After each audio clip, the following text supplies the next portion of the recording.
Hello everyone. Welcome to the third lecture of C++ DSA course. आज की video में हम बहुत कुछ कवर करने वाले हैं, तो स्टार्ट करते हैं सीधा वीडियो के साथ. सबसे पहले देखते हैं आज क्या क्या कवर करना है. सबसे पहले हम डिस्कस करेंगे कि C++ में अगर मुझे कुछ प्रिंट करवाना है, आउटपुट देना है, तो वो कैसे होता है. और जो हमने hello world programme last lecture में लिखा था, उसको वर्ड बाय वर्ड हम समझेंगे. उसके बाद हम डिस्कस करेंगे कि C++ में वेरिएबल्स क्या होते हैं, आइडेंटिफायर्स क्या होते हैं, डेटा टाइप्स क्या होते हैं, और किसी यूजर से हम इनपुट कैसे ले सकते हैं अपने C++ प्रोग्राम में.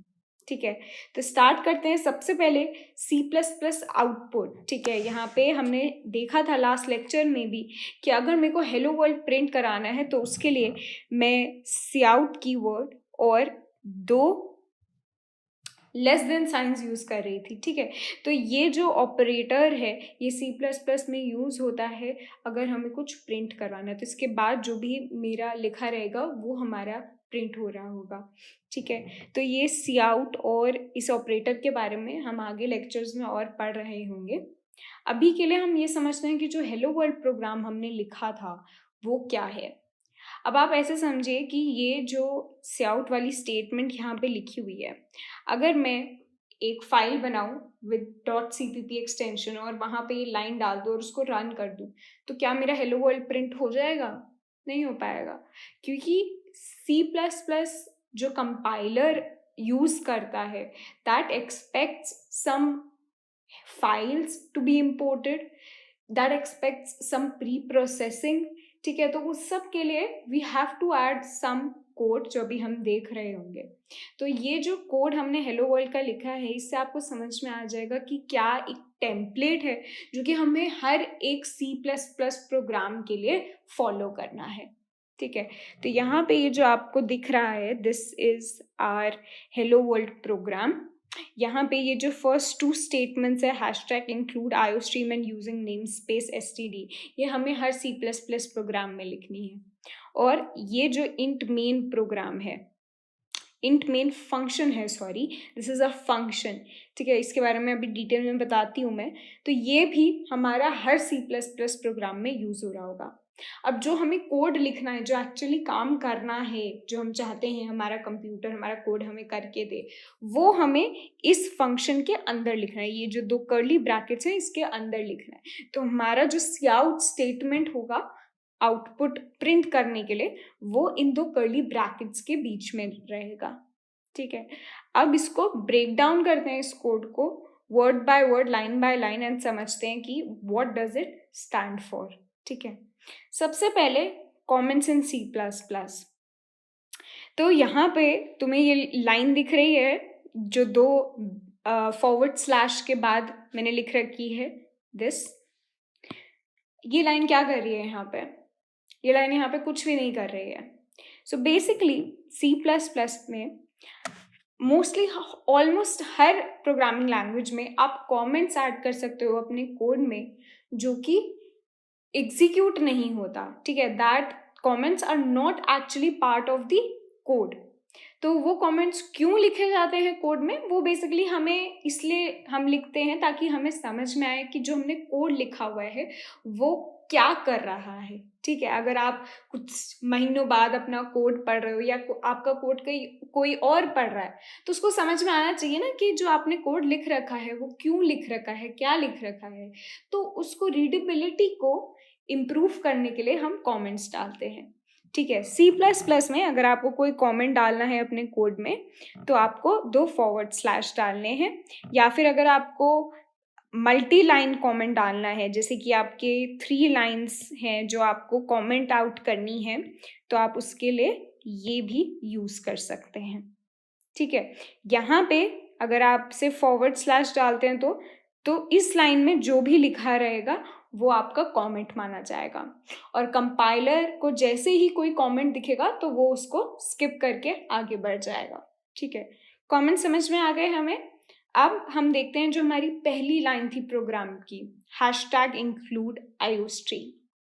तो यार यहाँ पे ये जो हैशटैग इंक्लूड आईओस्ट्रीम है, यहाँ पे हैशटैग के बाद अगर कुछ भी लिखा है C++ प्रोग्राम में तो उसको हम बोलते हैं डायरेक्टिव. क्या बोलते हैं, डायरेक्टिव। और ये जो डायरेक्टिव्स होते हैं these are processed by a pre processor.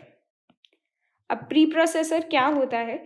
Pre processor कुछ नहीं होता है, एक प्रोग्राम होता है जो कि कंपाइलर रन करता है। और यहाँ पे क्या हो रहा है बेसिकली कि ये जो हैशटैग इंक्लूड है ये हमारे प्री प्रोसेसर को बता रहा है कि इसके आगे जो भी इसने लिखा हुआ है इसको हमें अपने कोड में, इस फाइल को हमें अपने कोड में इंक्लूड करना है। तो यहाँ पे ये जो आईओ स्ट्रीम है ये है एक header file. This is a header file.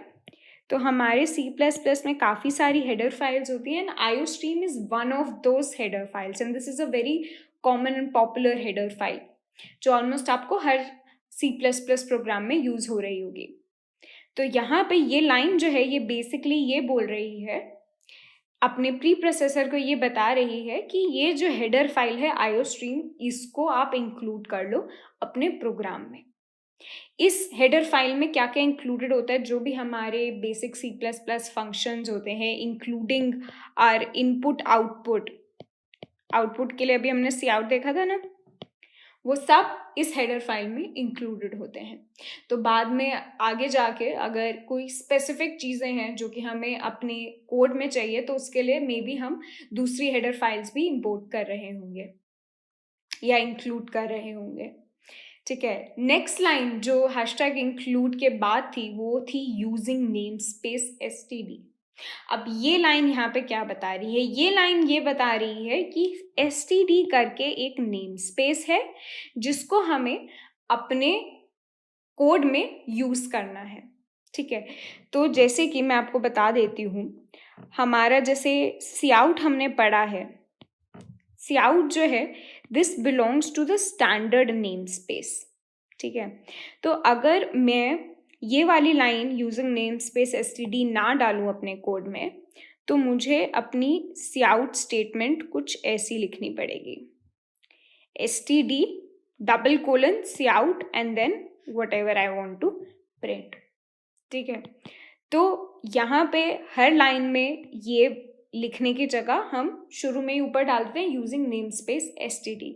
ये कुछ नहीं है, ये बस हमारे कंपाइलर को ये बता रहे हैं कि जो Cout है या जो और भी हमारी कीवर्ड्स होते हैं यहाँ पे जो नेम स्पेस std में इंक्लूडेड होते हैं वो कौन से नेम स्पेस में इंक्लूडेड है, बस वो कोड को कंपाइलर को ये बता रहे हैं।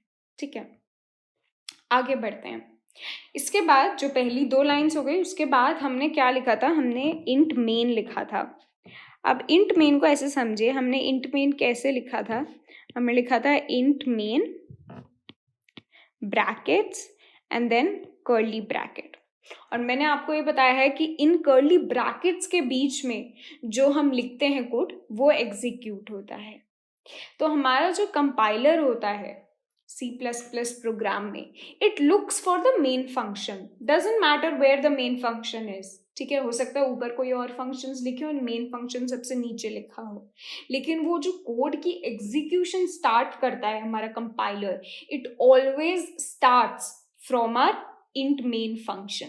ठीक है, फंक्शन के बारे में मैं आपको थोड़ा सा बता देती हूँ तो आपको ये समझ में आएगा कि ये ऐसे क्यों लिख रखा है। फंक्शंस हम आगे ऑब्वियसली काफ़ी डिटेल में पढ़ने वाले हैं, बट थोड़ा सा शॉर्ट में मैं आपको बता देती हूँ। फंक्शंस में बेसिकली हम एक कुछ स्पेसिफिक टास्क कर रहे होते हैं, कुछ लाइंस ऑफ कोड को हम कंबाइन कर देते हैं कुछ स्पेसिफिक टास्क करने के लिए, और उसको किसी फंक्शन को डिफाइन करने का एक पर्टिकुलर तरीका होता है C++ में। तो यहाँ पे क्या तरीका होता है C++ में, सबसे पहले हम लिखते हैं रिटर्न टाइप। जो भी हमारा फंक्शन कंप्यूट कर रहा है, जो आउटपुट दे रहा है, उसका क्या टाइप है वो रिटर्न टाइप हो गया। उसके बाद हमारा जो फंक्शन है उसका नेम, बिकॉज उस फंक्शन को हम काफ़ी जगह कॉल कर सकते हैं तो उसके लिए उसको एक नेम दिया जाता है। देन ब्रैकेट्स में अगर कोई पैरामीटर्स हमें भेजने, कोई इनपुट भेजना है अपने फंक्शन में तो वो लिखा जाता है, एंड देन कर्ली ब्रैकेट्स। ठीक है, तो ये एक फंक्शन डेफिनेशन है और यही हमने फंक्शन डेफिनेशन यहाँ पे यूज करी है अपना इंट मेन फंक्शन लिखने के लिए। ठीक है। तो यहाँ पे इंट का मतलब हमारा जो रिटर्न टाइप है वो इंट टाइप का है, ठीक है।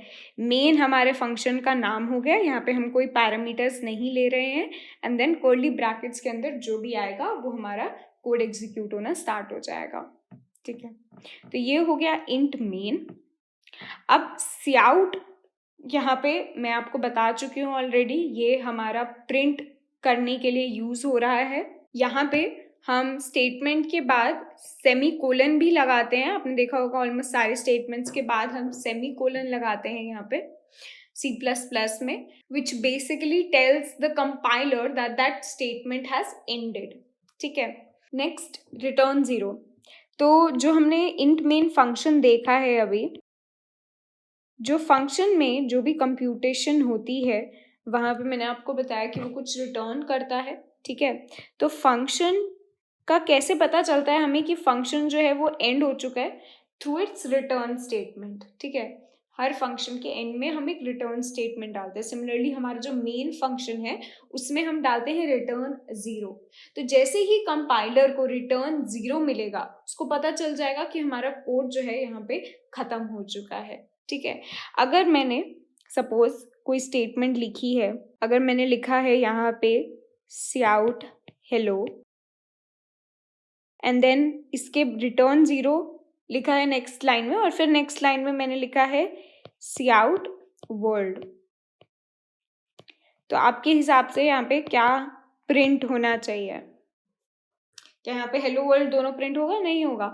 क्यों? क्योंकि वो हेलो जब प्रिंट हो जाएगा उसके बाद नेक्स्ट लाइन में जब जाएगा तो कंपाइलर को दिखेगा रिटर्न 0, तो वहीं से रिटर्न कर जाएगा, मतलब कि वो कोड के एग्जीक्यूशन को बंद कर देगा, ठीक है। तो ये वाली जो लाइन है हमारी ये कभी रीच ही नहीं हो पाएगी, ठीक है।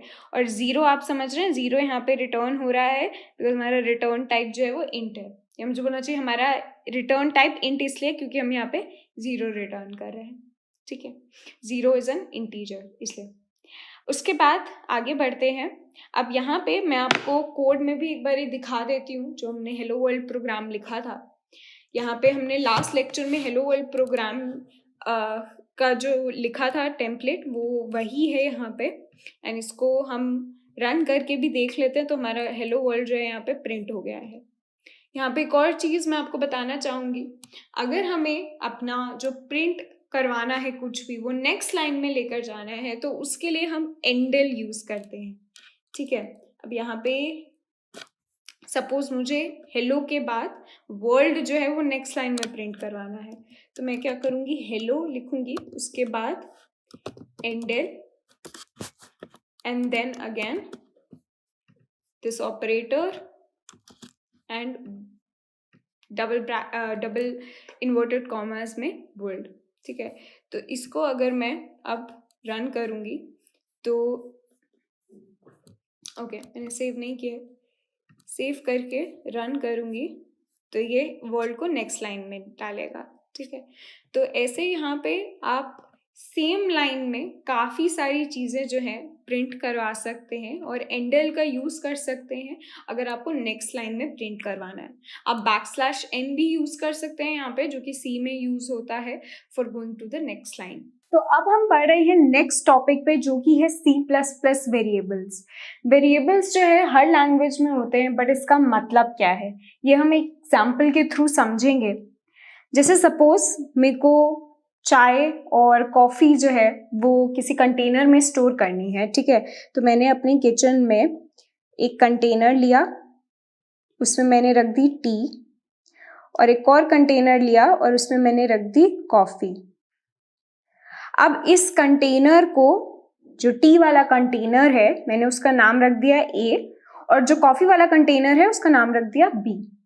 तो मैं ये बोल सकती हूँ कि जो कंटेनर A है दैट इज टी,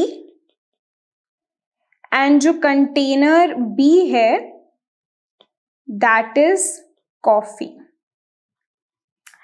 अब आप ऐसे समझो कि आपको अपने कोड में कोई वैल्यू जो है कहीं स्टोर करनी है, ठीक है। टेम्परेली आपको अपने कोड में कोई वैल्यू स्टोर करनी है तो आप उसको करोगे वेरिएबल्स में, तो वेरिएबल्स को आप ऐसे समझ सकते हैं कि वेरिएबल्स आर कंटेनर्स जहां पे we store value when our code is executing. ठीक है, तो यहाँ पे ये जो कंटेनर है दैट इज अ वेरिएबल। उस वेरिएबल का नाम यहाँ पर क्या है, a, और उसमें वैल्यू क्या है, t। ठीक है, तो ऐसे ही अगर मेरे को अपने कोड में एक इंटीजर वेरिएबल बनाना है, ठीक है, मेरे को नंबर ऑफ एप्पल्स एक वेरिएबल में स्टोर करना है, ठीक है, तो मैं क्या करूंगी, एक वेरिएबल बनाऊंगी एप्पल्स नाम का, और उसमें वैल्यू क्या दे दूंगी, जितने भी मेरे नंबर ऑफ एप्पल्स है, सपोज 4 है, तो मैं उसको C++ में कैसे लिखूंगी, मैं लिखूंगी इंट का मतलब है यहाँ पे integer, int apples is equal to 4। तो यहां पे आप देख रहे हो ये जो है एप्पल्स, ये हो गया हमारा वेरिएबल नेम। जो इंट हो गया ये हमारा हो गया टाइप, जो वेरिएबल टाइप है, इसको हम डेटा टाइप भी बोलते हैं। एंड जो 4 है ये हमारी हो गई वैल्यू जो हम अपने वेरिएबल में डाल रहे हैं। ठीक है, तो अब यहाँ पे इन तीनों चीजों का सिग्निफिकेंस क्या है। इंट, सबसे पहले अगर मैं आपको बताऊं, इंट जो है यहाँ पे मैंने बोला वेरिएबल टाइप बता रहा है हमें, तो टाइप जानना जरूरी है C++ में। क्यों? क्योंकि C जो हमारा ऑपरेटिंग सिस्टम है उसको पता होना चाहिए कि जो हम वेरिएबल बना रहे हैं वो किस टाइप का है। वो 2 रीजंस की वजह से उसको पता होना चाहिए। 1, जिस भी टाइप का हमारा वेरिएबल है उस हिसाब से हमारा ऑपरेटिंग सिस्टम जो है उस वेरिएबल को स्पेस देता है, मेमोरी में स्पेस देता है, एंड उसको पता चल जाता है कि अच्छा अगर ये वेरिएबल इंट टाइप का है तो इसमें इंटीजर वैल्यूज ही आएंगी। तो मैं क्या बोल रही हूं कि अगर जो है मेरा ये मेमोरी स्पेस है, ठीक है, और मैंने यहाँ पे एक वेरिएबल बनाया int a is equal to 3, तो मेरा ऑपरेटिंग सिस्टम क्या करेगा कि मेरे मेमोरी स्पेस में एक मुझे स्पेस दे देगा कुछ अपने वेरिएबल के लिए जिसमें वैल्यू स्टोर्ड होगी 3, ठीक है, और ये कुछ एड्रेस पे होगा, सम एड्रेस पे ये मेरा वेरिएबल रखा हुआ होगा। ठीक है, तो इंटीजर के हिसाब से वो जो स्पेस एलोकेटेड होगी मेरे वेरिएबल को वो मेरे को डेटा टाइप के हिसाब से दी रखी होगी। अब यहाँ पे मैं अपने इंटीजर जो वेरिएबल है मैं उसकी वैल्यूज चेंज कर सकती हूँ। ठीक है, तो मैं ऐसे भी लिख सकती हूँ कि int a is equal to 3 और फिर अगर मेरे को उसकी वैल्यू चेंज करनी है तो I can just say a is equal to 5। तो अब क्या होगा, जो हमारा मेमोरी है वहां पे 3 की जगह 5 स्टोर हो जाएगा उस पर्टिकुलर मेमोरी स्पेस में। तो यहाँ पर हम इस तरह से भी डिक्लेयर कर सकते हैं। एक और तरीका होता है, हमें जरूरी नहीं है कि जब हम वेरिएबल को डिक्लेयर करते हैं तभी हमें उसकी वैल्यू देनी हो। मैं ऐसे भी कर सकती हूँ कि अगर मेरे को कोड में मैंने पहले ही कोई वेरिएबल डिफाइन कर दिया और मुझे उसकी वैल्यू बाद में देनी है, ठीक है, तो मैं ऐसे लिख सकती हूँ कि इंट c और फिर बाद में मैंने c की वैल्यू दे दी 3 समथिंग। अब एक बात है, क्या मैं इस वेरिएबल a में, मैंने देख लिया कि दूसरे इंटीजर्स तो मैं डाल सकती हूँ, क्या मैं और कोई टाइप का भी डेटा डाल सकती हूँ a में? अगर मैंने a को इंटीजर डिफाइन कर दिया तो नहीं। अगर मैंने a को बोल दिया कि ये एक इंटीजर है तो मैं कोई और डेटा टाइप उसमें नहीं डाल सकती। बहुत सारे डेटा टाइप्स होते हैं, अभी हम आगे वीडियो में डिस्कस करने वाले हैं, बट ब्रीफ में ये समझ लो कि एक डेटा टाइप अगर मैं डिफाइन कर दिया कि इंटीजर है वो वेरिएबल, तो मैं उसमें कोई और टाइप की वैल्यू नहीं डाल सकती। ठीक है, अब यहाँ पे जो हमारे वेरिएबल्स होते हैं उनको नेमिंग के कुछ कन्वेंशंस होते हैं। ठीक है, जैसे कि लोअर केस एक कन्वेंशन होता है जहाँ पे क्या होता है कि जो भी मैं वेरिएबल नाम दे रही हूँ, जैसे सपोज मेरे को टी कंटेनर एक वेरिएबल नेम बनाना है, ठीक है, तो मैं लोअर केस नेमिंग कन्वेंशन में उसको लिखूंगी T container all in small alphabets. Similarly अगर मेरे को अपर केस में लिखना है तो मैं उसको सारे अल्फाबेट्स को अपर केस में लिख रही होंगी। लेकिन ये दोनों जो नेमिंग कन्वेंशन है, लोअर केस और अपर केस, ये हम फॉलो नहीं करते हैं। जो सजेस्टेड नेमिंग कन्वेंशन होता है, जो ऑलमोस्ट हर जगह यूज हो रहा होता है, वो होता है कैमल केस। कैमल केस में क्या होता है कि हमारे अगर मल्टीपल वर्ड्स का एक हमें वेरिएबल नेम बनाना है, तो फर्स्ट वर्ड को छोड़ के जो आगे के सारे वर्ड्स हैं उनका फर्स्ट अल्फाबेट हमारा कैपिटल होगा। तो यहाँ पे टी कंटेनर कैसे लिखा जाएगा, वेरिएबल नेम टी, और कंटेनर जो है उसका first alphabet will be capital. तो आप ये देखोगे this is more easier to read than lower case या अपर केस में, ठीक है। तो हम ये नेमिंग कन्वेंशन मोस्टली हर जगह फॉलो करते हैं। अब यहाँ पे C++ ने कुछ रूल्स भी दे रखे हैं कि तुम कुछ भी नेम नहीं दे सकते वेरिएबल्स का। There are some rules which govern the naming for our variables. तो इन रूल्स को देखते हैं जल्दी से। फर्स्ट रूल ये है कि variable name should not begin with a number. जो फर्स्ट कैरेक्टर होगा आपके वेरिएबल नेम का वो एक नंबर नहीं होना चाहिए, ठीक है। तो अगर मैं एक वेरिएबल नेम बनाना चाहूँ 2xyz, तो ये मेरे को एरर दे देगा, ये वेरिएबल नेम अलाउड नहीं है। मैं जो नंबर है उसको कहीं और डाल सकती हूँ अपने वेरिएबल नेम में, मैं xyz2 लिख सकती हूँ, लेकिन ये अलाउड नहीं है। सेकेंड, हमारा वाइट स्पेस जो है, अगर मेरे को दो वर्ड से बनाना है अपना वेरिएबल नेम, तो मैं उसके बीच में वाइट स्पेस नहीं डाल सकती। अगर मेरे को टी कंटेनर एक वेरिएबल का नाम चाहिए, तो मैं उसको टी कंटेनर ऐसे दो अलग अलग words with white space in between नहीं लिख सकती। This will not be counted as a variable name, ठीक है। तो मुझे क्या करना होगा, मेरे को मोस्टली कैमल केस में मैं इसको साथ में लिख सकती हूँ, या फिर मैं अंडरस्कोर डाल के भी लिख सकती हूँ, T dash container, sorry underscore container. तो ये दोनों ऑप्शंस जो हैं ये मेरे को अलाउड हैं। थर्ड रूल ये कहता है कि C++ के कुछ जो कीवर्ड्स हैं वो आप एज वेरिएबल नेम्स नहीं यूज कर सकते। जैसे सपोज हमने आउटपुट के लिए देखा है कि हमारा क्या कीवर्ड था, सी आउट। अब इसको मैं एक वेरिएबल नेम नहीं बना सकती, ठीक है। ऐसे कुछ और होते हैं, जैसे कि इंट ही हो गया, जो इंटीजर के लिए डेटा टाइप होता है, उसको मैं एज अ वेरिएबल नेम नहीं यूज कर सकती। तो ऐसे कुछ जो C++ के कीवर्ड्स हैं इनको हम वेरिएबल नेम्स यूज करेंगे तो वो एरर देगा। फोर्थ रूल हमारा ये है कि अगर एक से ज्यादा वर्ड है, तो जो हमने कैमल केस में पढ़ा है वही, जो फर्स्ट वर्ड को छोड़ के बाकी आगे के वर्ड्स का first letter would be capital, ठीक है। तो ये हमने देख लिया है पीछे। Fifth rule, when creating variables it is preferred to give them meaningful names। मतलब कि अगर मेरे को एप्पल्स का नंबर एक वेरिएबल में स्टोर करना है, तो don't just say int a is equal to 4, say int apples is equal to 4, या even better int number of apples is equal to 4, कि वेरिएबल नाम को देखकर कोड में आपको समझ आ जाए कि हो क्या रहा है एग्जैक्टली, ठीक है। तो अगर हमें नंबर ऑफ एप्पल्स करना है तो हम उसको क्या प्रेफर्ड होगा, इंट नंबर ऑफ में O capital and then apples का A capital, int number of apples is equal to 4। या अगर आपको बहुत ज्यादा बड़ा नहीं करना तो आप एप्पल्स भी लिख सकते हो, बट एटलीस्ट हमें यहाँ पे पता चल रहा है कि किस चीज की बात हो रही है। अगर मैं सिर्फ लिख दूं int a is equal to 4, then I don't know what a is signifying here, right. तो हमारे वेरिएबल नेम्स जो है वो हमेशा मीनिंगफुल होने चाहिए। एंड ये चीज जो है ये एक्चुअली टेक इंटरव्यूज में देखी जाती है।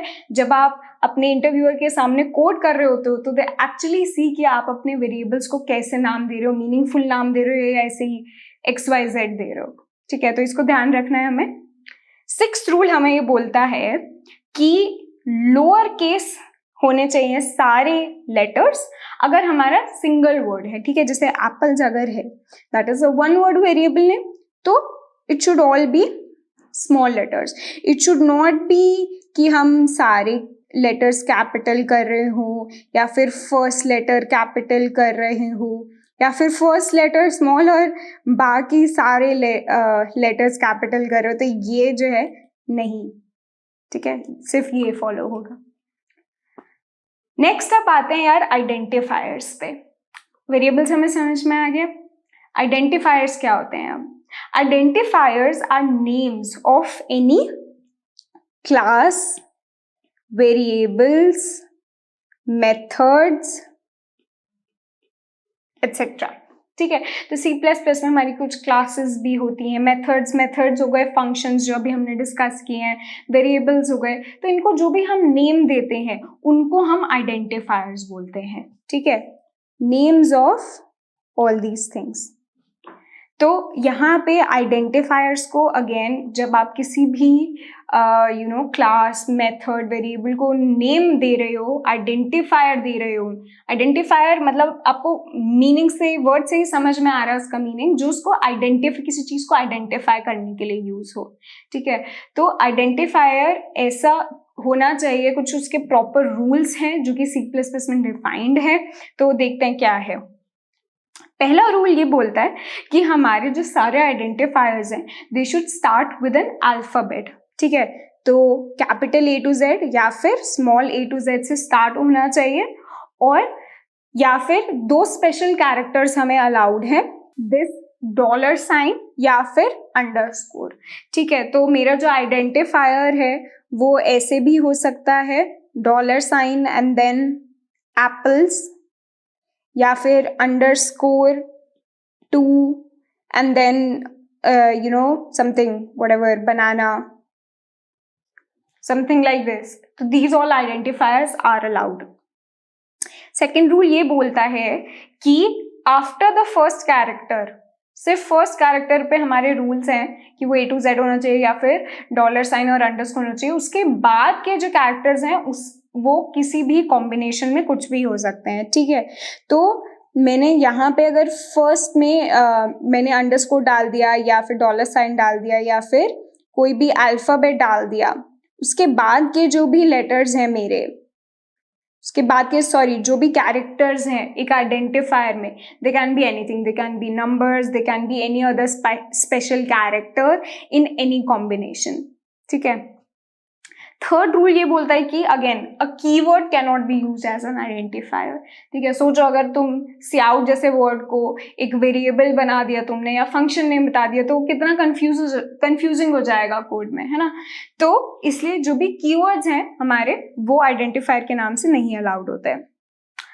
Fourth rule, identifiers are case sensitive. Case sensitive का मतलब क्या हुआ कि अगर मैं एक आइडेंटिफायर लिख रही हूँ T and T with capital T, तो ये दोनों आइडेंटिफायर्स डिफरेंट हैं।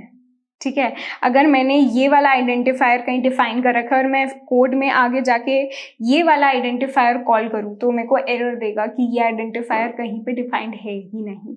ठीक है, तो ये चीज़ हमें ध्यान देनी है। फिफ्थ जो है, white space is not permitted. जैसे हम वेरिएबल नेम्स में हमने देखा है, अगर मल्टीपल वर्ड्स का हमें आइडेंटिफायर बनाना है तो उसके बीच में वाइट स्पेस नहीं होनी चाहिए। Some examples let's see of legal and illegal identifiers। तो जैसे मैंने बोला कि शुरू में अगर मैं इस नंबर लिख दूं और फिर underscore ABC, so this is not a valid identifier. ठीक है, क्योंकि शुरू में नंबर आ गया। अगर मैं ये डाल दूं किसी आइडेंटिफायर का नेम, तो this is also not allowed, this is also illegal. But अगर मैं ये डाल दूं अंडरस्कोर 2ABC, तो this is allowed to me. ठीक है, या फिर मैं $साइन T डाल दूं तो again this is allowed to me. ठीक है, तो ये सब जो रूल्स हैं ये ध्यान रखने हैं हमें while we give variable names या आइडेंटिफायर्स को जब हम डिफाइन करते हैं। नेक्स्ट टॉपिक पे पढ़ते हैं जल्दी से, डेटा टाइप्स। डेटा टाइप्स मैंने थोड़ा सा भी मेंशन किया था आपको वेरिएबल्स पढ़ाते हुए, अब इनको हम थोड़ा और डिटेल में समझते हैं। डेटा टाइप्स बेसिकली किसी भी डेटा का जो टाइप है वो हमारे ऑपरेटिंग सिस्टम को, हमारे कंपाइलर को बताता है। ठीक है, मैंने अगर कोई भी वेरिएबल डिफाइन कर रखा है अपने कोड में तो ज़रूरी है कि मैं उसका डेटा टाइप साथ में बताऊं, और इसके मैंने आपको 2 रीजंस बताए हैं कि क्यों हमें डेटा टाइप बताना ज़रूरी है साथ में। One, again I am telling, सबसे पहले तो उससे हमारे ऑपरेटिंग सिस्टम को पता चलता है कि कितना मेमोरी स्पेस देना है, क्योंकि different data types different memory occupy करते हैं। ठीक है, तो फर्स्टली मेरे को ये पता चल जाएगा मेरे ऑपरेटिंग सिस्टम को कितना स्पेस देना है। सेकेंड, उसको ये पता चल जाएगा कि इस वेरिएबल में किस तरह की वैल्यूज आएंगी। ठीक है, तो अगर मैंने इंटीजर डेटा टाइप किया है तो उसमें सिर्फ इंटीजर वैल्यूज आएंगी। अब देखते हैं हम और कौन से तरीके के डेटा टाइप्स होते हैं हमारे। तो मेजरली हमारे जो डेटा टाइप्स हैं वो 3 कैटेगरीज में डिफाइंड होते हैं, primary, derived and user defined. ठीक है, तो प्राइमरी जो डेटा टाइप्स होते हैं ये हमारे बिल्ट इन डेटा टाइप्स होते हैं। ठीक है, जो कि हम डायरेक्टली यूज कर सकते हैं अपने C++ कोड में। ये हमारे होते हैं इंटीजर जो हमने डिस्कस किया है।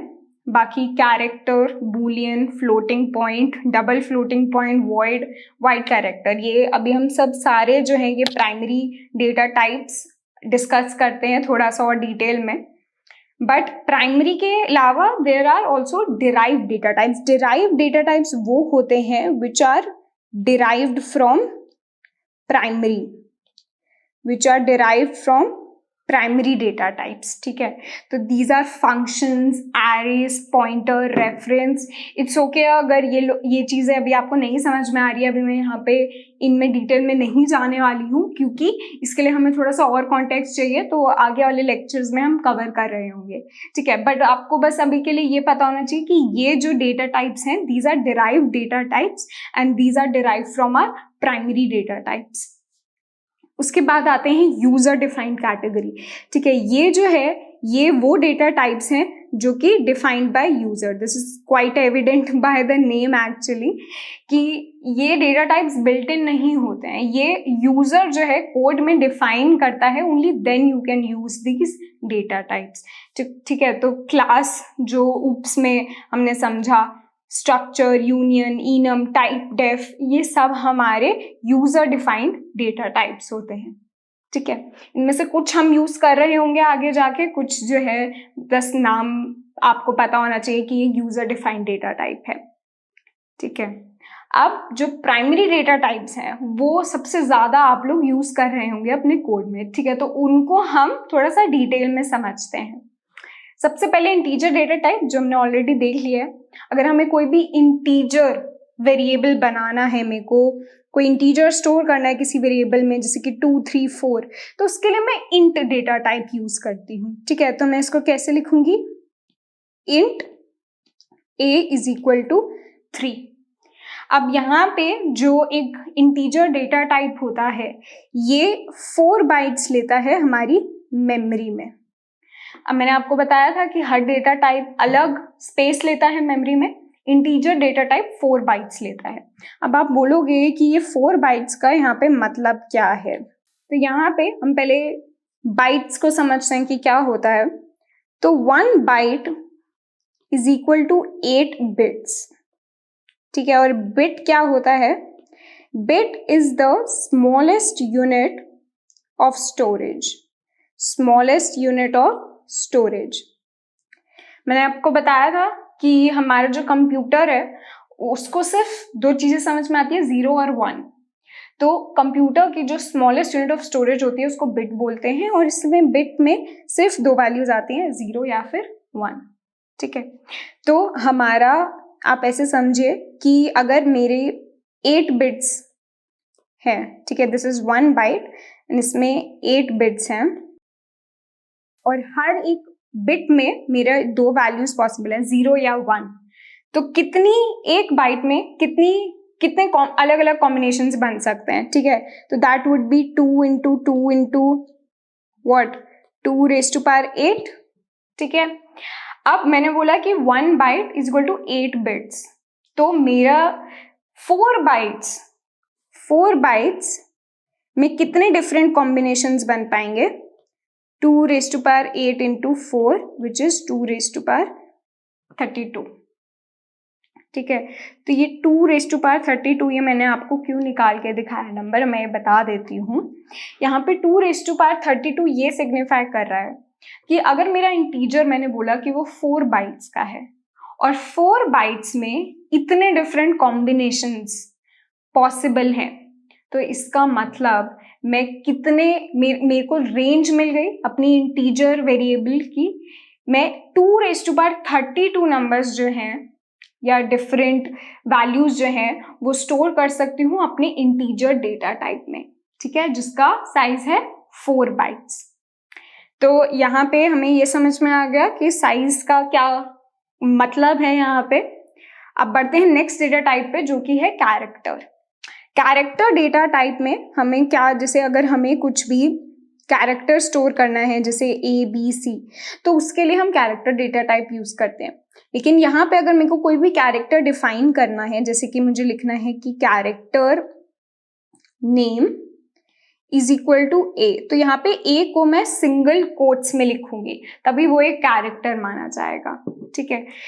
एंड कैरेक्टर इज 1 बाइट, इसका साइज जो होता है वो होता है 1 बाइट, ठीक है।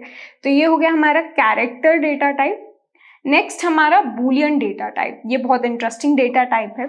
बूलियन डेटा टाइप में सिर्फ 2 वैल्यूज आती हैं, या तो ट्रू या फिर फॉल्स, ठीक है। यहाँ पे सिर्फ 2 वैल्यूज आती हैं, ट्रू या फिर फॉल्स। तो अगर मैं कोई वेरिएबल बना रही हूँ बूलियन टाइप का, तो मैं इसको लिखूंगी बूल फ्लैग, और यहाँ पे मैं इसको सिर्फ 2 वैल्यूज दे सकती हूँ, या तो ट्रू या फिर फॉल्स, ठीक है। अगेन ये जो बूलियन डेटा टाइप होता है ये होता है 1 बाइट का, okay. Moving forward, floating point data type. ये जो है हमारा यूज होता है डेसिमल्स और एक्सपोनेंशियल्स स्टोर करने के लिए। तो अगर मेरे को कोई भी डेसिमल नंबर स्टोर करना है, जैसे कि 5 पॉइंट समथिंग, तो मैं लिखूंगी फ्लोट या फिर रेट लिख देती हूँ, float rate is equal to 5.34, ठीक है। तो यहाँ पे ये जो मेरा रेट वेरिएबल है, this is of floating point data type, ठीक है। एंड यहाँ पे मेरे को 7 डेसिमल प्लेसेस तक अलाउड होता है। Till 7 decimal places, I have precision in my floating point data type. This is 4 bytes long. Next is double floating. ये जैसे नाम से पता चल रहा है, ये 4 बाइट्स की जगह ये 8 बाइट्स होता है। 8 bytes, again this is used to store decimals and exponentials, लेकिन यहाँ पे हमारी प्रिसिजन जो है वो और बढ़ जाती है, ठीक है। तो यहाँ पे हमें अलाउड होते हैं 15 डेसिमल प्लेसेस, 15 डेसिमल प्लेसेस तक हमें यहाँ पे अलाउड होता है double floating point data type में, ठीक है। तो अगर हमें कोई ऐसा वेरिएबल चाहिए, अगर मेरे को कोई ऐसा वेरिएबल चाहिए जिसमें बहुत ज्यादा प्रिसिजन हो, ठीक है, समथिंग, तो उसके लिए it's prefer to use double floating data type. Next बढ़ते हैं वॉइड डेटा टाइप। तो ये अगेन एक इंटरेस्टिंग डेटा टाइप है। इसका मतलब होता है नल या फिर नथिंग।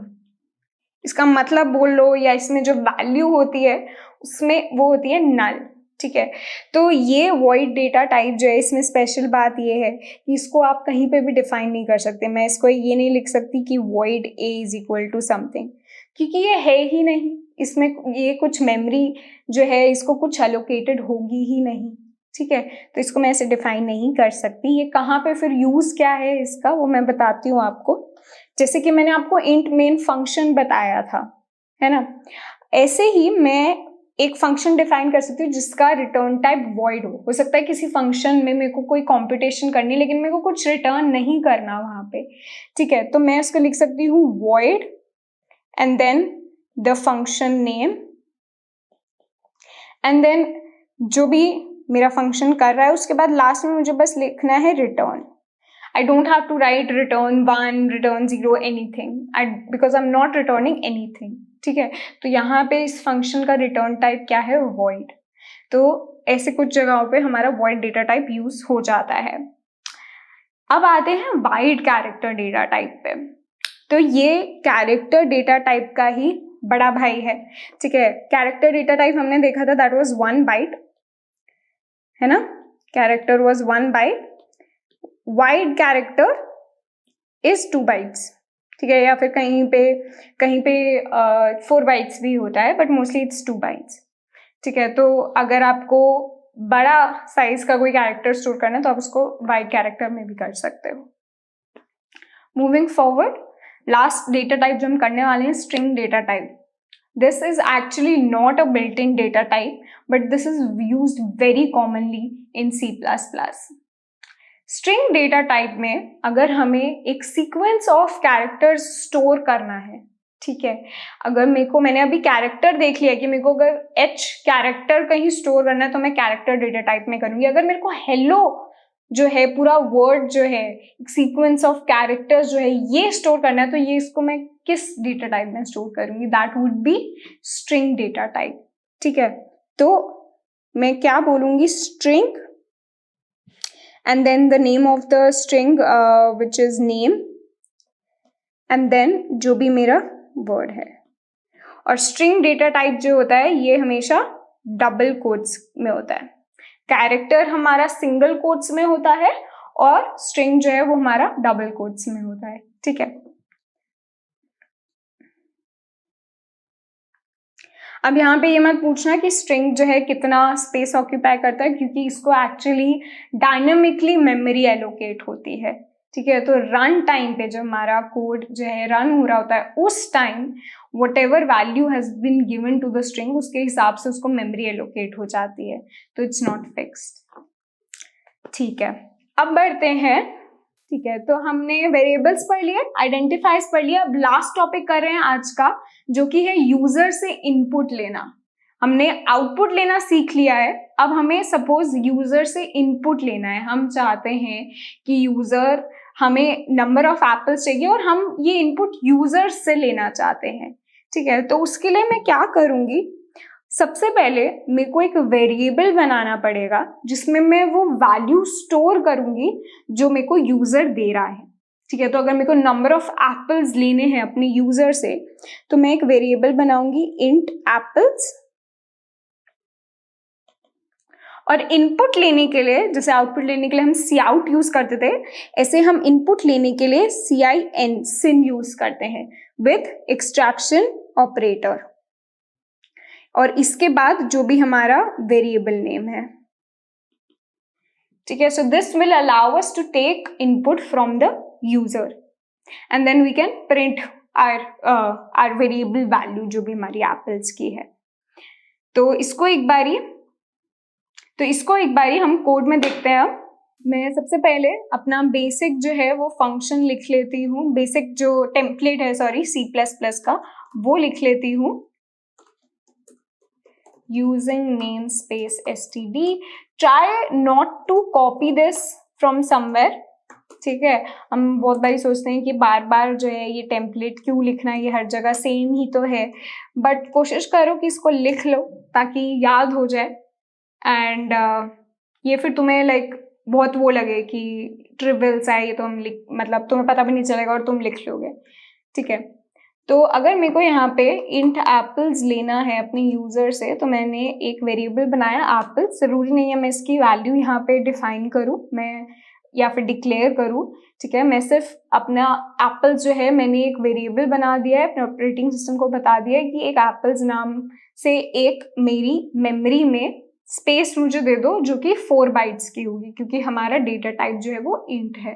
ठीक है, और फिर मैं लिख रही हूँ कि ये जो वैल्यू है ये तुम अपने यूजर से ले लो and then let's print this number of apples and apples.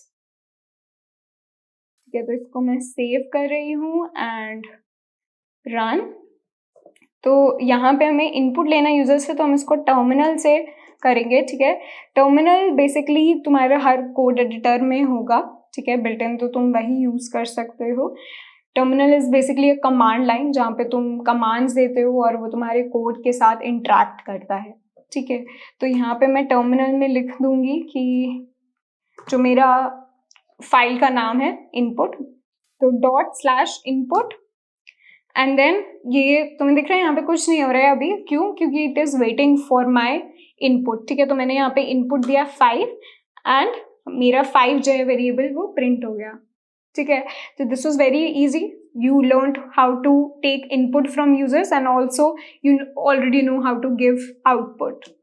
अब यहाँ पे let's do a quick exercise. हम प्रोग्राम लिखते हैं, आप लोग अपना पहला प्रोग्राम लिखिए खुद से, how to add two numbers. ठीक है, तो अब यहाँ पे एक छोटी सी एक्सरसाइज करते हैं. आप लोग अपना पहला प्रोग्राम लिखिए, बहुत इजी है. आपको क्या करना है, आपको यूजर से 2 इनपुट्स लेने हैं, ठीक है, और आपको ए और बी में उनकी वैल्यू स्टोर करवानी है. ठीक है, इंटीजर डेटा टाइप का ही ले लीजिए. ए और बी जो है इंटीजर डेटा टाइप आपको यूजर से लेना है, पहले इनपुट, और फिर आपको प्रिंट ऐसे करना है कि ए की वैल्यू बी में चल जाए और बी की वैल्यू ए में चल जाए. बेसिकली आपको ए और बी की जो वैल्यूज हैं वो स्वैप करनी है एक दूसरे से और फिर उन्हें प्रिंट करना है. ठीक है, तो ये करिए, पॉज करिए वीडियो और ये अभी लिखिए कोड. Think about this. ये मतलब एकदम से शायद हिट नहीं होगा बट सोच के होगा, तो इसको अभी ट्राई कीजिए, वरना हम साथ में करते हैं इसको. ओके, तो अगर आप लोगों से हो गया ये प्रोग्राम तो वेरी वेरी गुड. नहीं हुआ तो it's fine, let's do this together. तो हम सबसे पहले यूजर से इनपुट ले लेते हैं ए और बी. तो उससे पहले हम अपने वेरिएबल्स जो हैं 2 डिफाइन कर लेंगे. तो मैं अपने, अगर एक ही डेटा टाइप के मुझे वेरिएबल्स डिफाइन करने हैं तो मैं उनको ऐसे एक सिंगल लाइन में भी कर सकती हूँ. एंड इसके बाद मैं यूजर से इनपुट ले लूंगी ए एंड बी. अब मैं काम करती हूँ, मैं प्रिंट भी करवा देती हूँ ताकि पता चल जाए कि यूजर को कि ए कब दे रहा है वो वैल्यू और बी कब दे रहा है. ठीक है, तो काउट ए और फिर वो ए की वैल्यू ले लेगा and then same will repeat for b. अब बात ये आती है कि इन दोनों जो वेरिएबल्स हैं इनकी वैल्यू स्वैप कैसे करें. ये हम कर सकते हैं यूजिंग अ थर्ड वेरिएबल. ठीक है, तो मैं क्या करूंगी, यहाँ पे एक सी वेरिएबल बना लूंगी. ठीक है, मैं क्या बोलूंगी, सी में बी की वैल्यू डाल दो और बी में ए की वैल्यू डाल दो. सी में मैंने बी की वैल्यू स्टोर कर ली और बी में मैंने ए की वैल्यू स्टोर कर दी और अब ए में मैं सी की वैल्यू स्टोर कर सकती हूँ. ठीक है, अगर आपने एक और एक्स्ट्रा वेरिएबल डिफाइन नहीं किया था और आपने बस a is equal to b लिख दिया था और b is equal to a, तो वो गलत हो जाएगा, है ना, क्योंकि अगर आपने a की वैल्यू में b स्टोर कर दिया तो a की वैल्यू तो गई, जो यूजर ने आपको इनपुट दिया a में जो आपने डाला वो तो वैल्यू गायब हो गई ना. तो इसलिए हम एक थर्ड वेरिएबल हमने ले लिया, उसमें a की वैल्यू जो हमने पहले से ही स्टोर करके रख लिया, यहाँ पे b की वैल्यू हमने स्टोर करके रख ली, फिर b की वैल्यू चेंज कर दी और लास्ट में a की वैल्यू में वो डाल दी जो हमने टेम्परेरी वेरिएबल बनाया. ठीक है, अब हम यहाँ पे प्रिंट करवा लेते हैं a एंड ठीक है, एंड नेक्स्ट लाइन में करवा लेते हैं b. अब आई होप कि आप लोगों में से कोई इतना स्मार्ट नहीं है, ओवर स्मार्ट कोई, ठीक है, जिसने क्या किया हो कि a की वैल्यू के बाद यहाँ पे b प्रिंट करा दिया और यहाँ पे b के बाद a. इतना स्मार्टनेस नहीं. ठीक है, कूल. तो इसको रन करते हैं हम एंड सम. ओके, ये रन नहीं हुआ है अभी. नाउ a की वैल्यू हमने 4 दे दी, b की वैल्यू हमने 8 दे दी और इसने हमें वापस जो है वैल्यूज स्वैप करके दे दी. ठीक है, तो आई होप आपको अच्छा लगा ये एक प्रोग्राम लिखकर. ज़्यादा सिंपल भी नहीं था बट ठीक है, सिंपल था.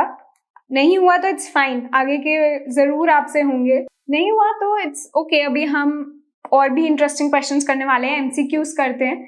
तो अब हम कुछ एमसीक्यूज देखते हैं जो भी अभी तक हमने पढ़ा है उससे रिलेटेड एंड बहुत इजी, बहुत बेसिक है, बहुत मजा आएगा. चलो करते हैं. What will be the output of following code. तो यहाँ पे सबसे पहले इंट मेन में देखते हैं क्या लिखा हुआ है. हम प्रिंट कर रहे हैं ये कुछ फिजिक्स एंड देन वाला. ठीक है, तो यहाँ पे हमारा आउटपुट क्या होना चाहिए, ये या ये. हमारा आउटपुट होना चाहिए बी। क्यों? क्योंकि यहाँ पे आपको इन्वर्टेड कॉमर्स के अंदर कोई स्पेस दिख रही है, वाइट स्पेस नहीं दिख रही है, तो वो प्रिंट नहीं होगी। ठीक है, अगर मैंने मैं ऐसे दो वर्ड्स जो है, दो स्ट्रिंग्स प्रिंट कर रही हूँ, तो उनके बीच में वाइट स्पेस या फिर नेक्स्ट लाइन मेरा कोड कंपाइलर खुद नहीं डालेगा। ठीक है, तो अगर मैंने यहाँ पे डाल रखी होती तो ही वो वाइट स्पेस प्रिंट होती, वरना वो जो वर्ड्स हैं वो बिल्कुल साथ साथ प्रिंट होंगे। ठीक है, so B is the right option. Next, which of the following data type can store the longest decimal number. तो हमने देख लिया डेसिमल नंबर जो है फ्लोट और डबल में स्टोर हो सकता है। ठीक है, और यहाँ पे लॉन्गेस्ट कहाँ पे होगा? डबल में। ठीक है, because double is 8 bytes and float is 4 bytes. Next, which of the following can not B stored in character data type. अब यहाँ पर स्पेशल सिंबल्स में क्या आ गया हमारा? स्पेशल कैरेक्टर्स आ गए।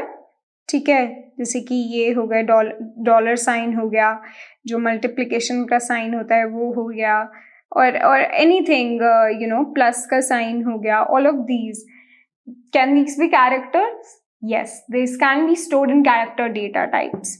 लेटर्स तो हमने देख ही लिया है, ए बी सी, ये सब मैं कैरेक्टर डेटा टाइप में स्टोर कर सकती हूँ। डिजिट भी मैं एक्चुअली कैरेक्टर डेटा टाइप में कर सकती हूँ। ठीक है, तो I can actually say character digit is equal to 8, और यहाँ पे वो 8 को एज एन इंटीजर नहीं, वो 8 को एज कैरेक्टर स्टोर करेगा मेमोरी में, तो वो 8 को 4 बाइट्स की जगह 1 बाइट देगा। ठीक है, तो एज लॉन्ग एज मैं इसको सिंगल इन्वर्टेड कॉमर्स में डाल रही हूँ, तो मैं उसको एज कैरेक्टर डिक्लेयर कर सकती हूँ, डिफाइन कर सकती हूँ। बचा क्या? स्ट्रिंग जो है मैं कैरेक्टर डेटा टाइप में स्टोर नहीं कर सकती। तो अगर मैं बोलूंगी कि character name is equal to Urvi, तो वो मेरे को एरर दे देगा। ठीक है, स्पेशल सिंबल्स, लेटर्स, डिजिट, ये सब मैं स्टोर कर सकती हूँ कैरेक्टर डेटा टाइप में, but I can not store a string और अ सीक्वेंस ऑफ कैरेक्टर्स। ठीक है, so that was all from my side. Thank you so much and I hope आपको मजा आया ये सब MCQs करके, अपना पहला प्रोग्राम खुद से लिखकर। आगे की वीडियोस में हम ऑपरेटर्स पढ़ेंगे, कंडीशनल्स पढ़ेंगे, एंड अब बस थोड़ा थोड़ा धीरे धीरे करके हम कॉम्प्लेक्सिटी बढ़ाते रहेंगे, लेकिन हम बेसिक्स पे हमेशा फोकस करेंगे। ठीक है, तो मिलते हैं नेक्स्ट वीडियो में। Take care and bye.